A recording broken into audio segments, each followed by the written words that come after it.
చేయలేదని మీరు రుజువు చేస్తే అక్కడే రాజీనామా చేసి వెళ్తాను అన్నారు. మరి భవన్కు వస్తానన్న జూపల్లి కృష్ణారావు గారు ఎందుకు భవన్కు రాలేదు? ఇక్కడ కేటీఆర్ గారు మేమిద్దరం కూడా ఆయనకు స్వాగతం తెలిపి బొకే ఇచ్చి షాలు కప్పి చర్చించడానికి కుర్చీలు వేసి వేదిక కూడా సిద్ధం చేసి పెట్టాం. కానీ ఆయన తోకముడ్చారు. నిజంగా చెప్పాలంటే జూపల్లి కృష్ణారావుకు చీము నెత్తురుంటే, ఆయనకేమన్నా పాలమూరు పౌరుషం ఉంటే తక్షణమే ఆయన రాజీనామా చేయాలి. నిన్నేమన్నాడు? 8 లక్షల కోట్ల అప్పు బీఆర్ఎస్ ప్రభుత్వం చేసింది, అది నేను చూపిస్తాను నిన్న అన్నాడు. ఇవాళ ఏమన్నాడు తెలుసా? ఆయనే 1 లక్ష కోట్లు తగ్గించి 7 లక్షల కోట్ల అప్పు చేసిందని ఇవాళ మాట్లాడిండు. నిజంగా చర్చ జరుగుంటే 3 లక్షలకో 4 లక్షలకో ఒప్పుకునేవాడు, ఇంకో 3 లక్షలు తగ్గేది చర్చ జరుగుంటే. ఆ వీడియో ఒకసారి చూద్దాం. నిన్నేమన్నాడు జూపల్లి గారు? మిగులు బడ్జెట్, ధనిక రాష్ట్రం, హైదరాబాద్ ఆదాయం ప్లస్ 8 లక్షల కోట్ల అప్పు. 8 లక్షల కోట్ల అప్పు బీఆర్ఎస్ పార్టీ అవసరమే నేను వస్తా. నేను చెప్పింది అబద్ధమైతే నేను పొద్దున్నే రేపు స్పీకర్కు రాజీనామా ఇస్తా. సుమారుగా 7,30,000 కోట్ల అప్పు తెచ్చి రుజువు చేస్తే, రుజువు చేయకపోతే నేను రాజీనామా చేస్తాను.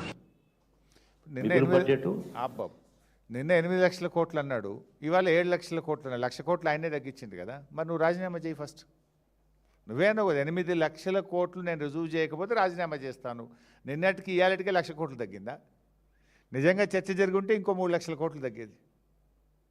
అంటే ఇలా జూపల్లి గారు ఆయనలో సబ్జెక్ట్ లేక పసలేక ఈరోజు చర్చకు రాకుండా ముఖం చాటేశారు.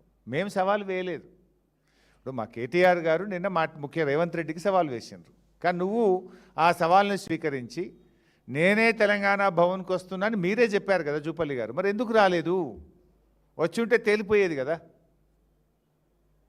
అంటే దీన్ని బట్టి ఇవాళ జూపల్లి కృష్ణారావు గారి దగ్గర విషయం లేక తోకముడిచినారు. గతంలో అసెంబ్లీలో కూడా చర్చ జరిగితే అసెంబ్లీ వేదికగా అప్పుల మీద చాలా డీటెయిల్డ్గా నేను మాట్లాడి ఆనాడు ప్రభుత్వం నోరు మూయించాం. నేను చెప్పింది తప్పైతే ఇక్కడే మాట్లాడండి భట్టి గారు అని బడ్జెట్ సమావేశాల్లో నేను సవాల్ విసిరితే కనీసం నా లెక్కలకు నా సవాల్కు శాసనసభలో చర్చకు రాకుండా ప్రభుత్వం సభను వాయిదా వేసుకొని పోయింది. ఇది ఆల్రెడీ తేలిన సబ్జెక్ట్. అంటే తమ చేతగానితనాన్ని తాము ప్రజలకు ఆ రోజు భట్టి గారు ఏమన్నారు? కాంగ్రెస్ పార్టీకి 100 ఏళ్ల చరిత్ర, డబ్బులు ఎలా సంపాదించాలో మాకు తెలుసు, ఈ గ్యారంటీలన్నీ అమలు చేసి తీరుతామని ఆ రోజు రెచ్చిపోయి భట్టి గారు ప్రజల్ని నమ్మించే ప్రయత్నం చేసినారు. బాండ్ పేపర్లు పంచి సంతకాలు పెట్టి ప్రజల్ని వంచినారు. ఇవాళ ఏమైంది అని అడిగితే ఇవాళ బీఆర్ఎస్ పార్టీ మీద నెపని నెట్టి తప్పించుకోవాలనుకుంటున్నారు. ఇప్పటికీ మేము చెప్తున్నాం, మళ్ళీ అసెంబ్లీ పెడతారా పెట్టండి, ఎక్కడైనా సరే దాని మీద బీఆర్ఎస్ పార్టీ చర్చించడానికి సిద్ధంగా ఉంది. ఇవాళ జూపల్లి గారు తన సవాల్ను విసిరి తానే తోకముడిచిండు. మేము రెడీగా ఉన్నాం. KTR garu still even now he is waiting here. నువ్వు విసిరింది కేటీఆర్ గారికి. ఇప్పుడు కూడా ఉదయం 10:30 నుంచి ఈ నిమిషం వరకు కూడా మేము భవన్లోనే వెయిట్ చేసినాం. నిన్నెవరు ఆపలేదే. ఇదే జూపల్లి మాట మార్చి లేలే నేను భవన్కు రాను, నేను అమరవీరుల స్తూపం దగ్గర ఉన్నా అంటే కేటీఆర్ గారు కూడా అమరవీరుల స్తూపం దగ్గరికి వెళ్ళడానికి ప్రయత్నం చేస్తే ఆయనను కూడా వెళ్ళనీయకుండా పోలీసులను అడ్డం పెట్టి ఆపినారు. అంటే దీన్ని బట్టి అర్థం కాలేదా? ఇక రెండవ పార్ట్, ముఖ్యంగా ప్రభుత్వ పాఠశాలలు గురుకుల పాఠశాల టెండర్లకు సంబంధించి 2,000 కోట్ల రూపాయల విలువ కలిగిన టెండర్లు జరిగినవి. ఇందులో అవినీతి అక్రమాలు జరిగినవి. ఇందులో తెలంగాణ బలహీన వర్గాల బిడ్డలు దళిత బిడ్డలకు అన్యాయం జరిగిందని బీఆర్ఎస్ పార్టీ ఆరోపించింది. నేను మాట్లాడాను. సీనియర్ అధికారిగా పనిచేసిన మా పార్టీ ప్రధాన కార్యదర్శి ఆర్ఎస్ ప్రవీణ్ కుమారు, గౌరవ మాజీ మంత్రివర్యులు కొప్పుల ఈశ్వర్ గారు కూడా మాట్లాడినారు. ఈ అంశం మీద చర్చకు సిద్ధమని అనేకసార్లు అనడం, తోకముడ్చడం. దీంతో మా ఆర్ఎస్ ప్రవీణ్ గారు ఈరోజు సోమాజిగూడ ప్రెస్ క్లబ్లో ఉదయం 12 గంటలకు మేము వస్తున్నాం, మీరు రండి అని స్పష్టంగా ఆయన సవాల్ వేసినారు. ప్రెస్ క్లబ్ బుక్ చేసినారు, అన్ని ఏర్పాట్లు చేసిండ్రు. మరి ఎందుకు ప్రెస్ క్లబ్కు రాలేదు? ప్రెస్ క్లబ్కు రాకుండా ట్విస్ట్ ఇచ్చిండ్రు. ఏమని? లేలే ప్రవీణ్ కుమార్ గారు మీతో మేము మాట్లాడడం, హరీష్ రావు వస్తేనే మాట్లాడతాము అని ట్విస్ట్ ఇచ్చిండ్రు. యాక్చువల్గా నాకు ఇవాళ షెడ్యూల్డ్ ప్రోగ్రామ్ నా కాన్స్టిట్యున్సీలో 4-5 ఇంపార్టెంట్ ప్రోగ్రామ్స్ ఉండే. బట్ అయినా మీరు ట్విస్ట్ ఇచ్చినప్పుడు నన్నే రమ్మన్నప్పుడు ఒక బాధ్యత కలిగిన నాయకుడిగా ప్రధాన ప్రతిపక్షంగా నా ప్రోగ్రామ్స్ అన్ని క్యాన్సిల్ చేసుకొని మా ప్రవీణ్ అన్నకు ఫోన్ చేసుకొని నేను ఇక్కడికి వచ్చిన. సో కొప్పుల ఈశ్వర్ గారు, నేను, ఆర్ఎస్ ప్రవీణ్ గారు, మేము సోమాజిగూడ ప్రెస్ క్లబ్ పోవాలి. కానీ గౌరవ మంత్రులు కదా, వాళ్ళ మీద ఉండేటువంటి గౌరవంతో ముగ్గురు మంత్రులు, సరేలే మనకు బేసిజాలు అవసరం లేదు, వాళ్ళు పిలిచిన దగ్గరికే పోదాం, ఏదో మేము పిలిచినాం సోమాజిగూడ, మేము ముందు సవాల్ వేసినాం, ఈడికే రా అని మేము జిద్దుకు పోలే. వాళ్ళు మంత్రులు, చలో గౌరవం ఇద్దాం, వాళ్ళు బిజీ ఉంటారు ప్రభుత్వంలో, వాళ్ళు పిలిచిన కాడికే వెళ్దామని మేము బయలుదేరినాం. బయలుదేరితే మమ్మల్ని మా కార్లను పోలీసులు ఆపేసినారు.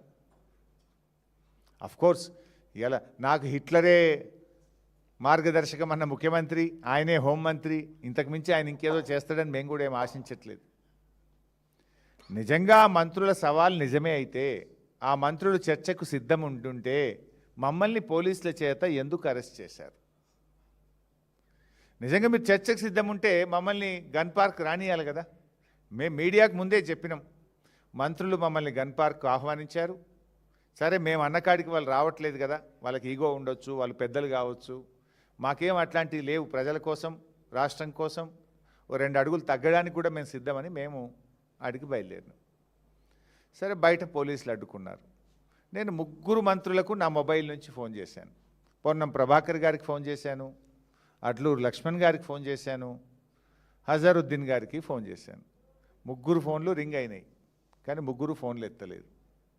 మరి మీరు రమ్మన్నారు, మమ్మల్ని ఏమో ఇక్కడ పోలీసులు ఆపుతున్నారు, మీరు కదా ప్రభుత్వం, పోలీసులకు చెప్పండి, మమ్మల్ని అలో చేయండి అని చెప్పడానికి ముగ్గురు మంత్రులకు ఫోన్ చేస్తే మంత్రులు ఫోన్లు ఎత్తారు. పోలీస్ అధికారులకు చెప్పాం, అక్కడ మంత్రులు పిలిచారు, మేమేమి కొట్లాటకు పోతలేము, లా అండ్ ఆర్డర్ ఇష్యూ అసలే అవసరం లేదు, చర్చకు మాత్రమే వెళ్తున్నాం. మంత్రులే మమ్మల్ని పిలిచారు, మంత్రులు మాకు సవాల్ వేసినారు కనుక దాన్ని స్వీకరించి మేము వెళ్తున్నాం అన్నప్పుడు మరి మమ్మల్ని పంపించాలి కదా. మమ్మల్ని పంపకుండా ఇవాళ మమ్మల్ని అరెస్ట్ చేసి తీసుకుపోయి పోలీస్ స్టేషన్లో పెట్టారు. అంటే దీన్ని బట్టి ఏమర్థమవుతుంది? చర్చకు మీరు సిద్ధంగా లేరు. ఈ టెండర్లలో అవినీతి జరిగింది, ఈ టెండర్ల మీద చర్చ జరిగితే మీ అవినీతి, మీ బండారం బయటపడుతుందని ఇవాళ మమ్మల్ని అరెస్ట్ చేసి మీరు తప్పించుకున్నారు. ఇన్ఫ్యాక్ట్ మేము పోలీస్ స్టేషన్ నుంచి కూడా మీడియా ద్వారా పిలుపునిచ్చాం. సరే, మమ్మల్ని అరెస్ట్ చేసి అదేం పోలీస్ స్టేషనే, కంచన్బాగ్ పోలీస్ స్టేషన్లో పెట్టారు. రండి అని అక్కడ కూడా కుర్చీ ఏర్పాటు చేసినాం. కంచన్బాగ్ పోలీస్ స్టేషన్కే చర్చకు రండి, ఇక్కడ కూడా మేము చర్చించడానికి సిద్ధం అని మేము సవాల్ విసిరినాం. లేదు, మీ పోలీసులకు చెప్పండి, కంచన్బాగ్ పోలీస్ స్టేషన్ నుంచి మమ్మల్ని మీ పోలీస్ పహారాలో మమ్మల్ని సెక్రటరియట్కైనా, గన్ పార్క్ అయినా, అసెంబ్లీకైనా తీసుకెళ్ళండి, మేము మాట్లాడడానికి సిద్ధమని మీడియా ద్వారా ప్రభుత్వానికి, పోలీసులకు విజ్ఞప్తి చేసినాం. అయినా మమ్మల్ని వదిలిపెట్టలేదు. అంటే దీన్ని బట్టి ఏమర్థమవుతుంది? ప్రభుత్వం చర్చకు సిద్ధంగా లేదు, ప్రభుత్వం తోక ముడిచింది, పారిపోయింది అని చెప్పి అర్థమవుతా ఉంది. సాటుకు మాట్లాడేందుకు ఎదురుగానే మీడియా సమక్షంలో, ప్రజల సమక్షంలో కుండబద్దలు కొట్టినట్టు కుల్లా మాట్లాడుకుందామంటే ఎందుకు పోలీసులను అడ్డం పెట్టుకొని డ్రామాలు ఆడుతున్నారు? అంటే దీన్ని బట్టి ఇవాళ రాష్ట్ర ప్రజలకు క్లారిటీ వచ్చింది. ఈ ప్రభుత్వం అవినీతికి పాల్పడ్డది కనుకనే, ఈ ప్రభుత్వం చర్చకు సిద్ధంగా లేదు కనుకనే పోలీసులను అడ్డం పెట్టుకొని చర్చ జరగకుండా చేసింది అనేటువంటి విషయం ఇవాళ రాష్ట్ర ప్రజలకు అర్థమైంది. ఇవాళ లక్ష్మణ్ గారు ఒక మాట అన్నారు,